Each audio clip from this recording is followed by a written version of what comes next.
Annyeonghaseyo, engineers of the future. Welcome back to your online class in engineering economics. I am Daryl J. Amblebeen, your lecturer. In this video, we will solve sample problems in simple and compound interest. I assume that you already had an initial read of the lesson posted in our previous meeting. Ano pang hinihintay mo? Tara! Interest is the amount of money earned by a given capital. Interest has two types, simple interest and compound interest. In simple interest, the interest is directly proportional to the length of time and the amount of principal borrowed. If a man borrowed money from his boyfriend with a simple interest rate of 12%, determine the present worth of 75,000 pesos, which is due at the end of 7 months. Looking at the problem, we don't know whether the simple interest is ordinary or exact. If it's not indicated, we assume it to be ordinary simple interest. And for ordinary simple interest, 1 banker's year is equal to 12 months. 1 month is equal to 30 days. So in 1 banker's year, there are 360 days. Recall the formula for simple interest. It is given by F is equal to P times 1 plus NI, where F is equal to the future worth, P, the present worth, N, the number of interest period in years, and I, the interest rate per year. We substitute the values given in the problem.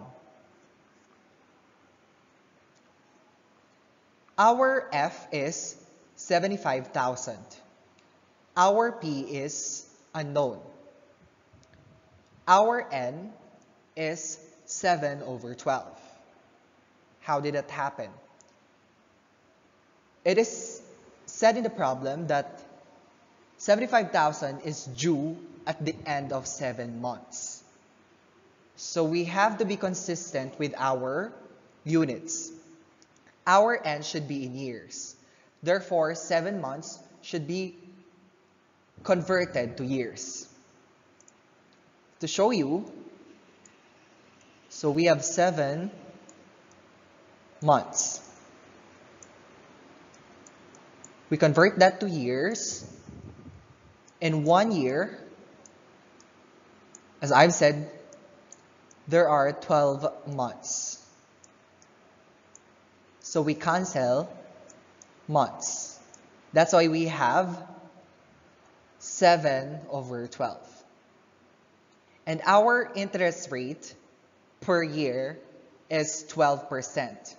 Converting that to decimal, we have 12 divided by 100, that is 0.12. Now we're ready to get P. P is equal to, using your calculators, 70,093.46. Betty has invested 1,000 pesos, part at 5%, and the remainder at 10% simple interest.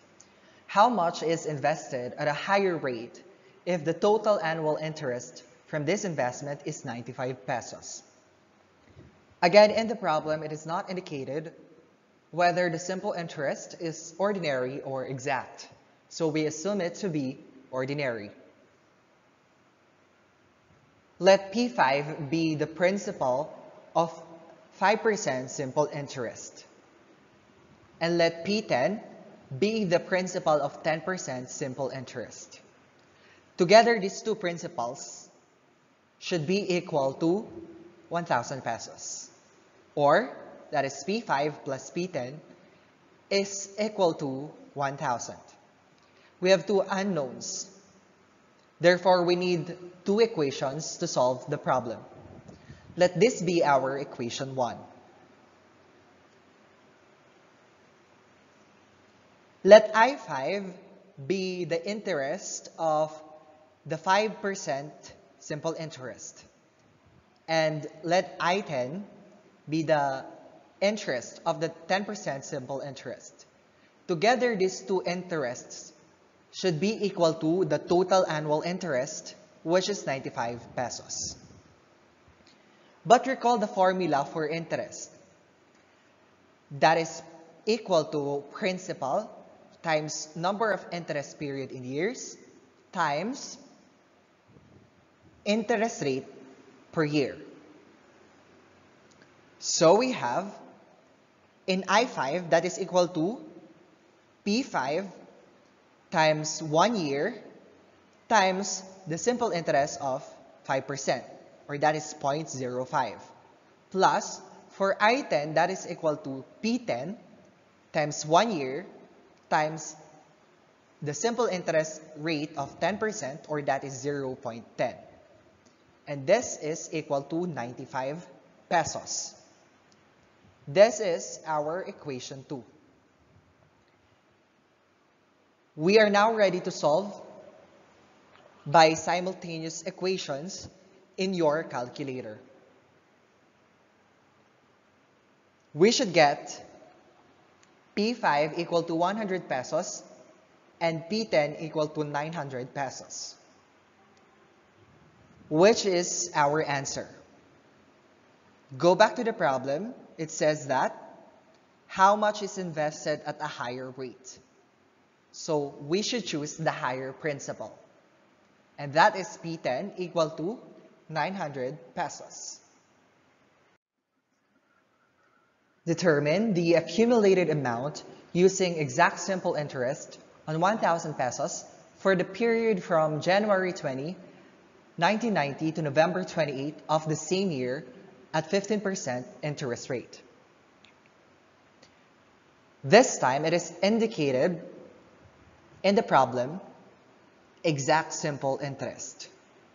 Therefore, we are going to use exact simple interest. What about exact simple interest? For exact simple interest, 1 year is equal to 365 days for an ordinary year, and 1 year is equal to 366 days for a leap year.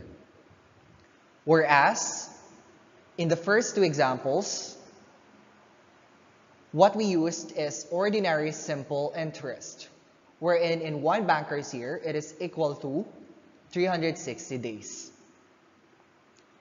So we need to count the number of days from January 20 to November 28.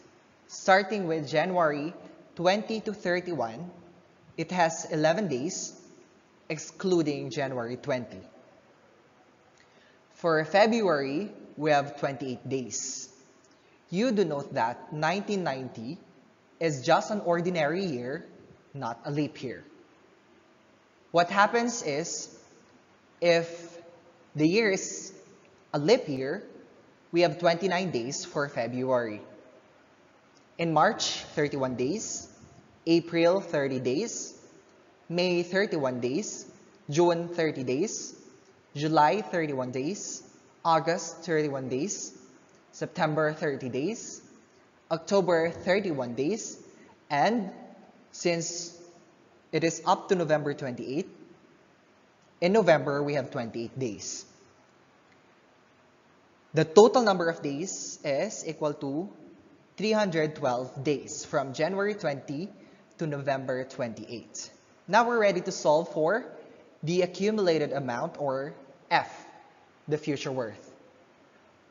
Recall the formula again for simple interest. F is equal to P times 1 plus NI. We substitute our values. For our present worth, that is equal to 1,000 pesos. And for our number of interest period in years, we have 312 over 365. How did that happen? Let me show you. So again, we need to be consistent with our units and should be in years. So we have to convert 312 days in years. So in 1 year, how many days? So we have 365 days for an ordinary year. So that is the reason why we have 312 over 365 for our N. And our I, interest rate per year, is 15%, or that is 0.15. So F, using your calculator, should be equal to 1,128.22. Nominal rate of interest specifies the rate of interest and the number of interest periods per year. It is denoted by small letter r. If the nominal rate of interest is 10% compounded quarterly, find the rate of interest per interest period.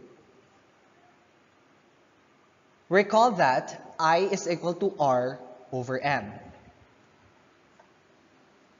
where I is the interest rate per interest period. That is what is asked in the problem. R is the nominal interest rate, and M is the number of interest period per year. Substituting our values, I is equal to the nominal rate of interest is 10%. And the number of interest period per year, if it is compounded quarterly, is 4. So I is equal to 2.5%. Effective rate of interest is the actual rate of interest on the principal for 1 year. It is denoted by capital letters ER. If the nominal rate of interest is 10% compounded quarterly, find the actual rate of interest after 1 year. The actual rate of interest after 1 year is what we call effective rate of interest. And it's given by the formula ER is equal to 1 plus R over M raised to M minus 1, where R is nominal interest rate, M, the number of interest period per year. We substitute our values. Our nominal interest rate is 10%, or 0.10. And again, it's compounded quarterly. Our number of interest period per year is 4, raised to 4 minus 1. So ER is equal to 0.1038, or 10.38%. Find the nominal rate, which if converted quarterly, could be used instead of 12% compounded monthly. What is the corresponding effective rate? What is R% compounded quarterly equal to 12% compounded monthly? To solve this problem, you do note that for 2 or more nominal rates to be equivalent, the corresponding effective rates must be equal. That is, the effective rate when compounded quarterly must be equal to the effective rate when compounded monthly. Substituting the formula for effective rate, we have for ERQ 1 plus R over 4 raised to 4 minus 1. Our M is equal to 4 because it is compounded quarterly. And for ERM, 1 plus 0.12 over 12 raised to 12 minus 1. Our M is 12 because it is compounded monthly.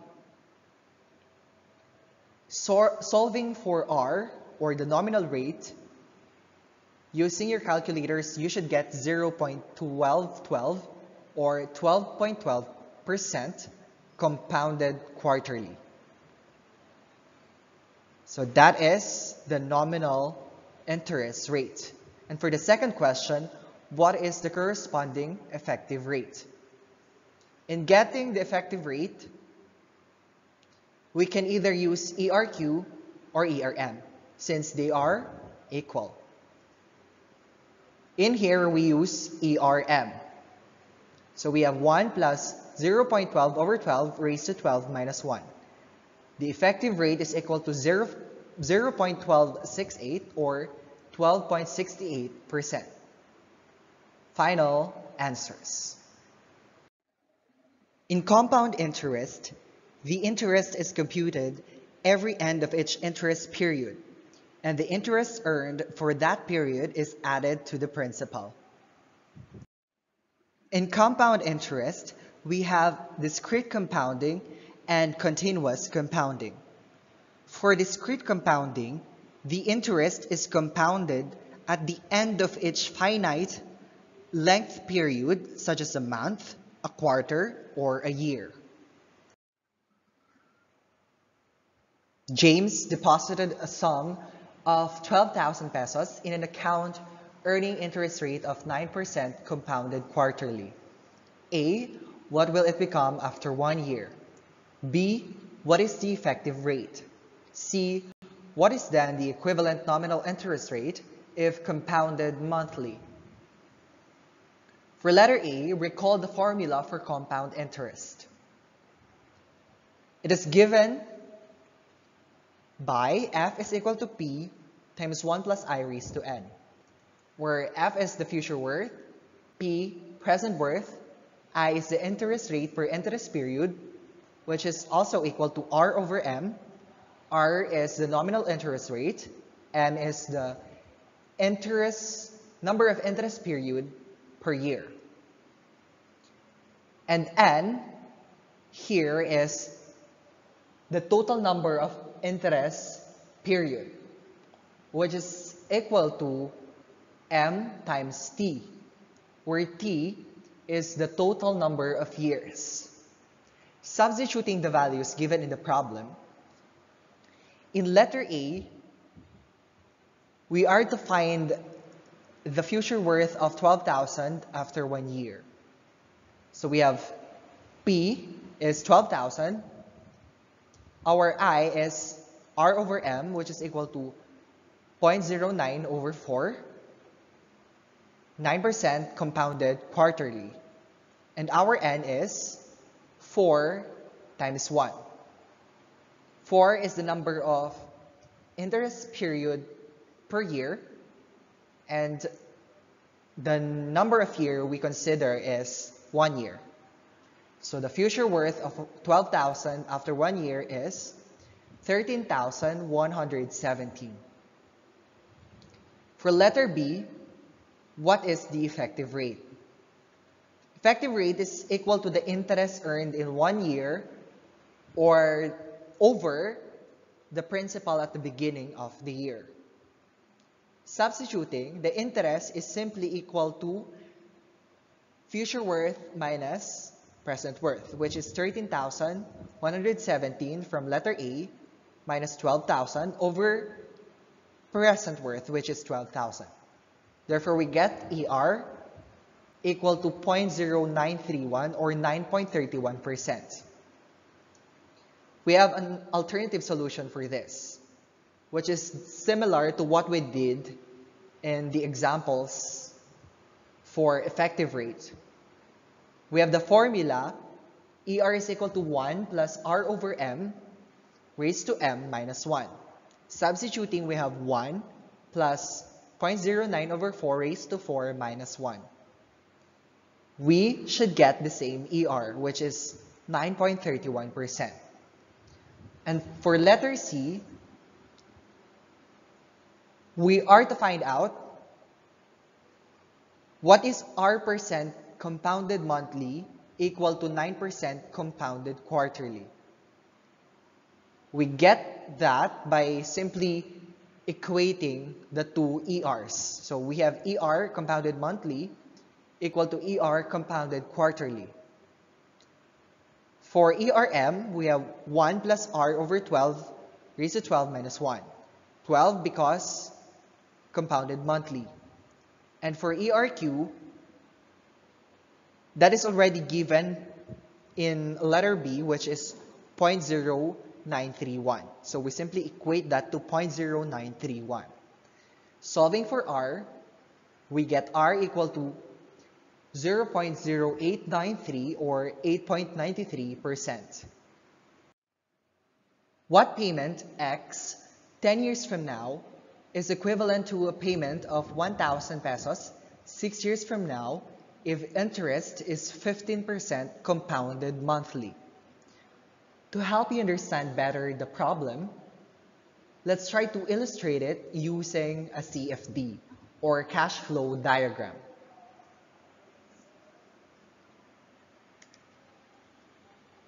So what payment X 10 years from now is equal to a payment of 1,000 pesos 6 years from now? Or to rephrase it, if we make our base period at the 6th year, what will be the future worth of 1,000 pesos at the 10th year? So we have the formula. The future worth at the 10th year is equal to the present worth at the 6th year times 1 plus I raised to n.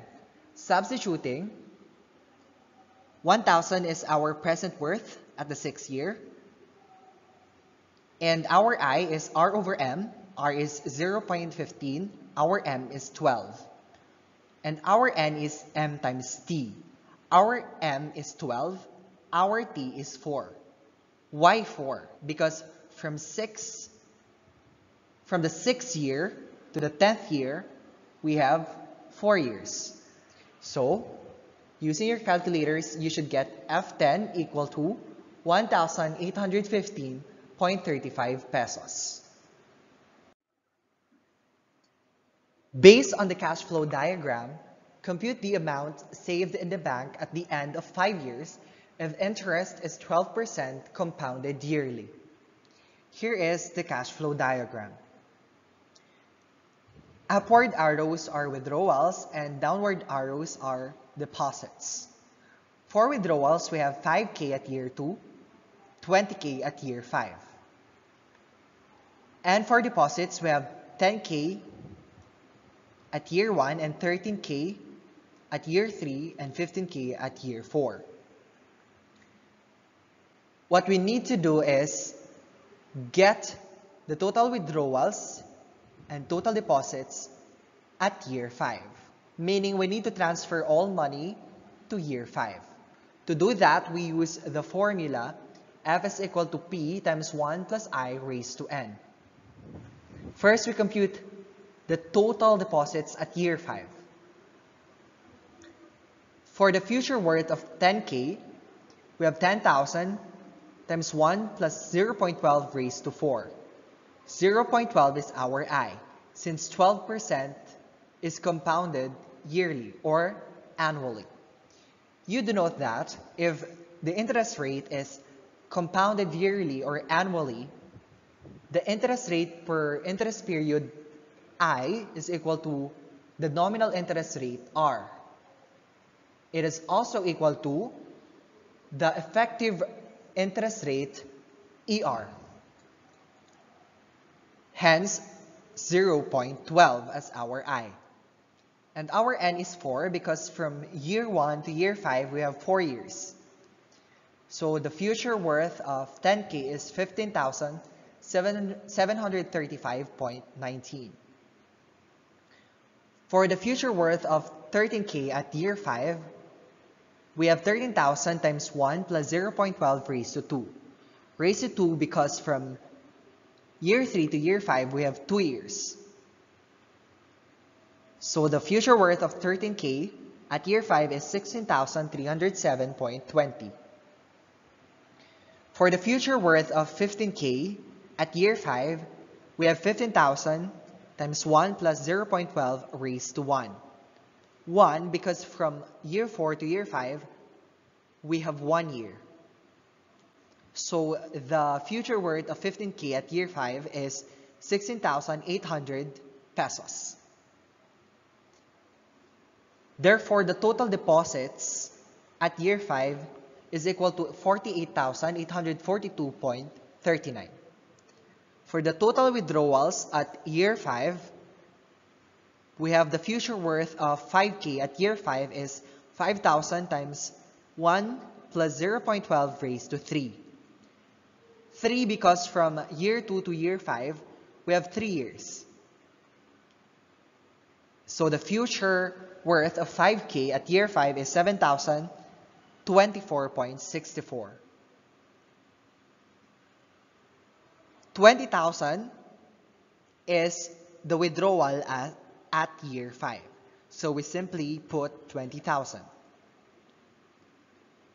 Therefore, the total withdrawals at year 5 is equal to 27,024.64. What is asked in the problem is the amount saved in the bank at the end of 5 years. So that is simply equal to the total deposits minus total withdrawals at year 5. Substituting, we have 48,842.39 minus 27,024.64. So the savings is equal to 21,817.75. For continuous compounding, cash payments are assumed to occur once per year, but the compounding is continuous throughout the year. How many years are required for 1,000 pesos to increase to 2,000 pesos if invested at 9% per year, compounded continuously? For continuous compounding, we have the formula F is equal to PE raised to RT, where F is the future worth, P the present worth, R the nominal interest rate, and T the number of years. Substituting our values, our future worth is 2,000. Our present worth is 1,000. And our R is 0.09 or 9%, the nominal interest rate. And T is unknown. We are to find T. Solving for T in your calculators, we get T equal to 7.70 years. If you have questions about this lecture, you can always send a personal message in my messenger, or you can post your questions in our LMS forum. Thank you for your time. 감사합니다. Let me end with this quote. God doesn't call the qualified. He qualifies whom He calls. Again, this is Daryl J. Amblebeen, your lecturer. Until next time. Annyeong.